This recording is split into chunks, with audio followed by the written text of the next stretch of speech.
GK पे थोड़ा discussion कर लेते हैं। 10 ही क्वेश्चन है, लेकिन जीके आपके हाथ में नहीं है। जीके आपके हाथ में बिल्कुल नहीं है। एक का मेरे पास एक्चुअली में आया कि फॉर्म में दिक्कत हो गई, तो वो भाई अब पूछ रहा है कि एडिट विंडो खुलती है क्या। टाइम जो बचेगा वो जीके इंग्लिश से ही आपको टाइम निकालना पड़ेगा। वो जो टाइम निकलेगा वही टाइम का यूटिलाइजेशन आप करोगे मैथ्स के अंदर, फिजिक्स के अंदर। अभी हम सीएटीसी में हैं, सीएटीसी इलाहाबाद में, जो पिछली ज्वाइनिंग हुई थी 2023 की एटीसी ऑफिसर्स की, उसकी हमारी ट्रेनिंग चल रही है सीएटीसी इलाहाबाद में। और मेरे साथ मेरे कुछ दोस्त हैं अभी जो ट्रेनीज हैं।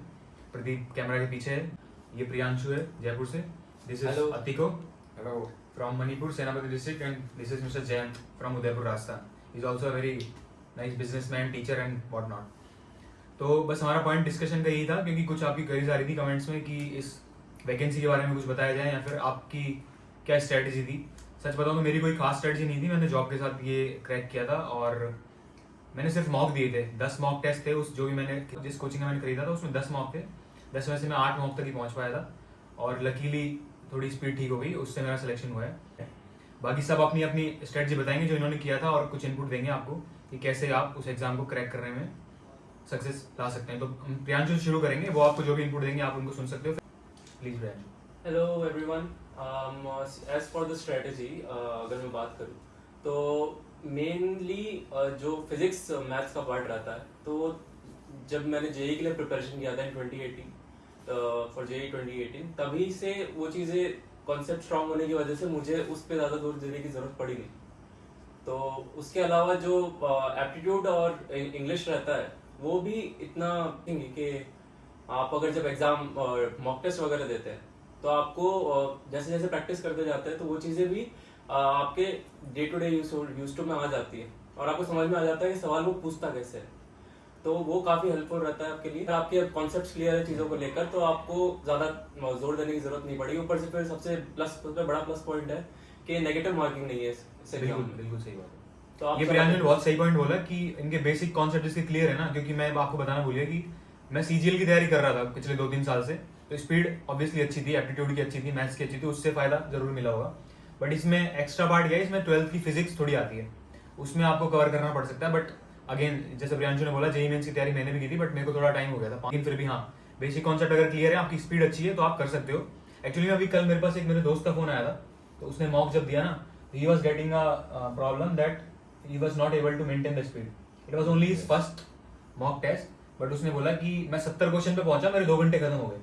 हम इस वाले निष्कर्ष पे उसमें पहुंचे कि जो आपके जीके के क्वेश्चन है, कितने आ रहे हैं? 10 क्वेश्चन आ रहे हैं जीके। तो अगर जीके आपको आ रही है या तो नहीं आ रही है, अगर आपको आती है तो आप 1 सेकंड में एक क्वेश्चन कर सकते हो आराम से, या 3 सेकंड मैक्स ले लो, तो 30 सेकंड ही आपकी जीके है। टू बी ऑनेस्ट, आपको कोई होमवर्क नहीं भरनी।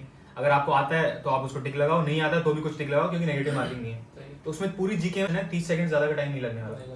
सेम इंग्लिश के कितने क्वेश्चन आते हैं? इंग्लिश 20 क्वेश्चन ऑफ इंग्लिश यार। सो अगेन इंग्लिश में भी मेरे हिसाब से अगर आप उसको पूरा पढ़ोगे, दोबारा वापस से पढ़ोगे, तो ऑन एन एवरेज हम जब डिस्कस कर रहे थे उस फोन पे मेरे दोस्त से, तो हम इसी निष्कर्ष पे पहुंचे कि 30 सेकंड ज्यादा उसमें भी नहीं लगने चाहिए। 30 सेकंड 20 क्वेश्चन 10 मिनट इसके हो गए। इंग्लिश डिपेंड भी करता है ना, कुछ लोग हिंदी मीडियम के होते हैं, हाँ। कुछ लोग इंग्लिश मीडियम के होते हैं, उस हिसाब से आप टाइम डिफर कर सकते हो उससे। तो मतलब हमारा उस डिस्कशन के बाद आउटकम यही निकला कि आप लग रहा है स्पीड बनाने का, वो आप एप्टीट्यूड पे और मैथ्स में लगाओ, क्योंकि उसमें सच में टाइम लगता है। उसमें टाइम एप्टीट्यूड में टाइम लगेगा। हाँ, और एप्टीट्यूड में भी अगर आप मॉक जैसे बढ़ाते जाओगे ना, तो उसमें भी टाइम कम होना शुरू हो जाता है। उसका पहला ही मॉक था तो वो ये बोला कि भाई मेरे तो 2 घंटे में 70 क्वेश्चन भी पहुंच पाया, 50 बचे ही हुए थे। तो फिर हमने ये लगाया कि अच्छा जीके जितना जल्दी हो सके उतना करना पड़ेगा, इंग्लिश जितना जल्दी हो सके करना पड़ेगा। टाइम लगने वाली चीज ही सिर्फ एप्टीट्यूड और टाइम जो बचेगा वो जीके इंग्लिश से ही आपको टाइम निकालना पड़ेगा। वो जो टाइम निकलेगा वही टाइम का यूटिलाइजेशन आप करोगे मैथ्स के अंदर, फिजिक्स के अंदर। फिजिक्स के क्वेश्चन भी ठीक है हो जाएंगे, मैथ्स में टाइम हो सकता है। सबसे ज्यादा टाइम आपका जो लेगा वो क्वांट और रीजनिंग है। किसी का अगर प्रिपरेशन हो रखा है सीजीएल वगैरह का तो उसके लिए भले ठीक है, बट जिसका नहीं हो रखा है, जैसे मेरा नहीं हो रखा था, मेरा क्वांट का रीजनिंग का कोई प्रिपरेशन नहीं था, फिजिक्स मेरी अच्छी थी, मैथ्स ठीक ठीक थी, तो क्वांट का बहुत टाइम कंज्यूमिंग होता है। अगर आपकी प्रैक्टिस नहीं है तो, प्रैक्टिस है तो अच्छा है, कोई दिक्कत नहीं है, बट नहीं है तो वो आपका टाइम खा जाएगा पूरी तरह से। अगर आप फुल तैयारी पे लगे हो ना तो फिर आपको क्वांट पे, मैथ्स पे, रीजनिंग फिर भी ठीक है, बट क्वांट और मैथ्स पे तो फोकस करना पड़ेगा। आपको पता भी नहीं चलेगा कहाँ 1-1 मिनट एक्स्ट्रा लग के आपका पूरा टाइम खत्म भी हो जाएगा और पेपर आपका मिस हो जाएगा। टाइम पे पेपर करना बहुत जरूरी है। 120 क्वेश्चन है, 120 ही मिनट है। ऑब्वियसली आपको अपनी स्ट्रेंथ निकालनी पड़ेगी। अगर आपका फिजिक्स स्ट्रांग है तो आप फिजिक्स फटाफट करो, इंग्लिश स्ट्रांग है और जीके स्ट्रांग है, नहीं भी है तो उनको फटाफट खत्म कर दो कम टाइम में, ताकि आपको जो आता है उस पर आप फोकस कर सको। एप्टीट्यूड सबसे हो जाएंगे, वो इतने सिंपल क्वेश्चन होते हैं उसमें, एप्टीट्यूड में और मैथ्स में सबसे हो जाएंगे, बट अगर आपका टाइम लग रहा है ना तो वही आपका डिसीजिव फैक्टर है।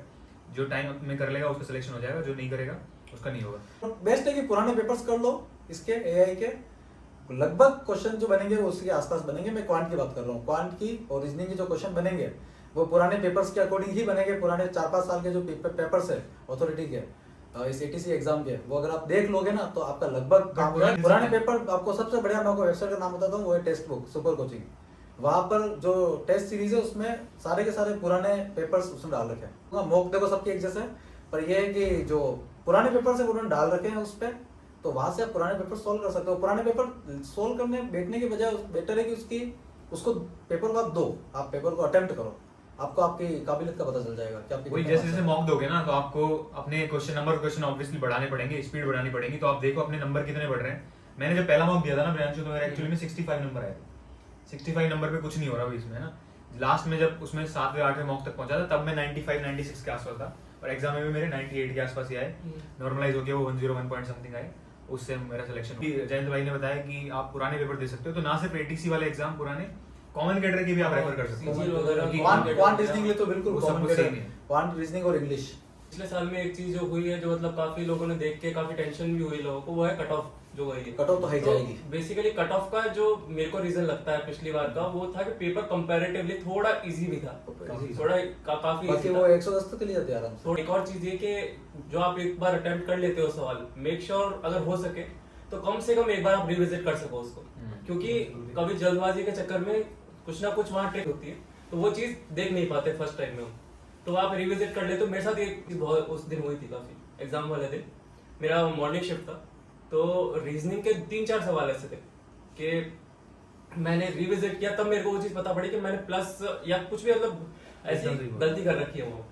तो वो चीज एक हेल्पफुल रहती है। आप एक बार, आपके पास थोड़ा टाइम रहता है रिविजिट करने का, तो ये साथ में बैठने का ना यही फायदा है कि अपने पुराने पॉइंट याद आ रहे हैं। अब जैसे प्रियांशु ने बात बोली ना, तो मेरे को भी चीज याद आई कि जब मेरे पास लास्ट में 5 मिनट बची थी, मेरा पूरा पेपर अटेम्प्ट हो चुका था, लेकिन मैथ्स में ऐसे 2-3 सवाल थे जिनको मेरे को पता था कैसे करने हैं, नॉर्मल एकदम बेसिक सवाल थे।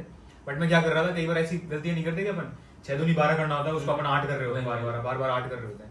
इस टाइम में मेरे 2 सवाल सही होते हैं और मैं एकदम मैं सिलेक्शन के बॉर्डर लाइन वाला केस हूँ, है ना। जितनी कट ऑफ गई ना ऑलमोस्ट मेरे उतने ही नंबर है। तो अगर वो 2 सवाल में नहीं करता, अगर मेरी स्पीड ठीक नहीं होती, लास्ट में मैं उनको रिविजिट नहीं करता, तो ये बहुत इंपॉर्टेंट है, तो मेरा सिलेक्शन नहीं होता ऑब्वियसली। मैं छोटी चीजें अपनी स्ट्रेंथ पे फोकस करो, अपना टाइम अलोकेट कर लो, जीके का इतना, इंग्लिश का इतना, है ना। और ये रिविजिट वाली चीज बहुत इंपॉर्टेंट है। मेरा सिंपल सा फंडा ये था कि मैंने मॉक से ही किया था। मेरे पास इतना टाइम नहीं था कि मैं पूरा सिलेबस एक चैप्टर कवर करूं। अच्छा फिजिक्स में ये मैग्नेटिज्म पढ़ना है, ये पढ़ना है। और दूसरी चीज मैंने ये करी कि जो मेरे सेम पैटर्न वाले सवाल गलत हो रहे थे ना फिजिक्स में या फिर किसी भी और भी सेक्शन में, तो मैं उनके पास सॉल्यूशन देख रहा था।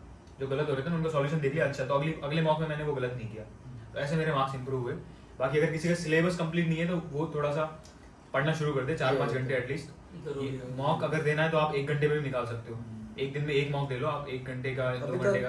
अभी तक अगर पढ़ना स्टार्ट नहीं किया है तो फिर टारगेट स्टडी करनी पड़ेगी आपको, फिक्स टारगेट करके ही स्टडी करनी पड़ेगी, क्योंकि सिलेबस बहुत ज्यादा है। क्योंकि 11-12 की पूरी फिजिक्स, 11-12 की पूरी मैथ्स, ये कोई छोटा सिलेबस नहीं है, बिल्कुल नहीं है छोटा सिलेबस। और जिनके पास कम टाइम है ना, वो चांस है वो मॉक दें फटाफट, और अगर उनके मार्क्स बढ़ रहे हैं आपके तो वेल एंड गुड है, नहीं तो फिर थोड़ा सा जिन चैप्टर से ज्यादा क्वेश्चन आ रहे हैं उन चैप्टर्स को टारगेट करो तो ज्यादा अच्छा है। जीके पे थोड़ा डिस्कशन कर लेते हैं। 10 ही क्वेश्चन है, लेकिन जीके आपके हाथ में नहीं है। जीके आपके हाथ में बिल्कुल नहीं है, बिल्कुल भी हाथ में नहीं है। मैं बहुत पढ़ के गया था, लेकिन मेरे जीके में 4 नंबर 3 नंबर बताए थे। जीके में कोई Same, भी same, नहीं same, है। बहुत पढ़ के गया था, ऐसा नहीं पढ़ के गया, सब कुछ पढ़ के गए थे, लेकिन क्योंकि नहीं इस समय नहीं हो पाता है और ज्यादा फोकस हमारा टेक्निकल्स पे रहता है। जीके के बारे में मैं कुछ नहीं बोलूंगा, जीके से ही मार्क्स कटे हैं, मतलब मेरे पर्टिकुलर प्रियांशु के सबके मार्क्स जीके से कटे हैं।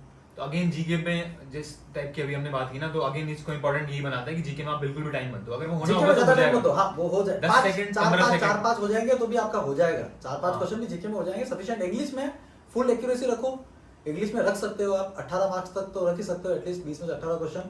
और फिजिक्स की 100% एक्यूरेसी चाहिए। मैथ्स के 2 क्वेश्चन गलत कर दो भले ही, क्वांट में 100%, रीजनिंग में 100% एक्यूरेसी चाहिए ही चाहिए। If you go to study for GK, no, you will waste your lot of time. उन 10 क्वेश्चन के लिए अगर आपने इतना टाइम वेस्ट किया अपना, तो जरूरी नहीं है, तो फिर गारंटी भी नहीं है कि वो 10 क्वेश्चन आपके आ जाएंगे। आप कितना करंट अफेयर पढ़ लोगे? ज्यादा से ज्यादा आप कोई अभी खेल टूर्नामेंट चल रहा होगा उसका पढ़ लोगे, या अभी जैसी वॉर की सिचुएशन हो रही है उसमें आप इंडिया के डिफेंस के बारे में कुछ पढ़ लोगे। बट शॉर्ट नहीं है कि वो आएगा नहीं आएगा। इससे अच्छा अपना टाइम ना आप फिजिक्स में एप्टीट्यूड में लगाओगे जो क्वेश्चन आपके गलत हो रहे हैं, मैग्नेटिज्म में लगाओगे। क्वेश्चन बहुत कम है ना, 10 क्वेश्चन है खाली, इतना वास्ट सिलेबस, इतना बड़ा सिलेबस। जैसे किस्मत अच्छी होगी तो 10 के 10 भी सही हो जाएंगे, वो इसको आते होंगे। बिल्कुल हाँ, होता है, नहीं, सही है। बिल्कुल होंगे। तुक्के मार भी सकते हो तुम तुक्के में भी हो सकता इसमें, है। एलिमिनेशन कर सकते हो, हाँ, दो मतलब दो हटा के negative दोनों से एक marking चूज यही तो करो। इसका प्लस पॉइंट है कि नेगेटिव मार्किंग तो है ही नहीं। आप 10 के 10 अटेम्प्ट करते हो तो बहुत ज्यादा चांस है, क्योंकि आप कुछ सोच के लगाओगे आइडिया से। हाँ, तो ऐसा हो सकता है कि बात है, 5-6 आपके लगाओगे। सही हो जाए, 5-6 भी सही हो गए ना तो वो प्लस ही है। जीके में ज्यादा एक्सपेक्टेशन नहीं कर सकते। जीके ये तो हो गई देखो एग्जाम की स्ट्रेटजी की बात। हम थोड़ा सा जॉब के बारे में बात कर लेते हैं ना, इंटरेस्ट बनाने के लिए, और ज्यादा वीडियो को लंबी नहीं रखेंगे। ये स्ट्रेटजी की बात होगी कैसे आपको करना है। अगर आपको और भी कुछ डाउट है तो आप देख सकते हैं। अभी हम सिर्फ हमारे उससे बता रहे हैं, पॉइंट ऑफ व्यू से। उस सब अगर आप कमेंट करोगे तो हम कमेंट में रिप्लाई करके ट्राई करेंगे बताने का। बाकी जॉब के बारे में बात कर लेते हैं। जयंत जो है हमारे उदयपुर से हैं, इन्होंने कई अपने मल्टीपल बिजनेस भी किए हैं, ये पढ़ाते भी थे पहले, है ना, और अभी भी कुछ ना कुछ ये संभालते हैं, कुछ ना कुछ। प्रियांशु भाई हैं जो गेट भी इनका क्लियर हुआ है अभी, और इनको NHPC से ऑफर था।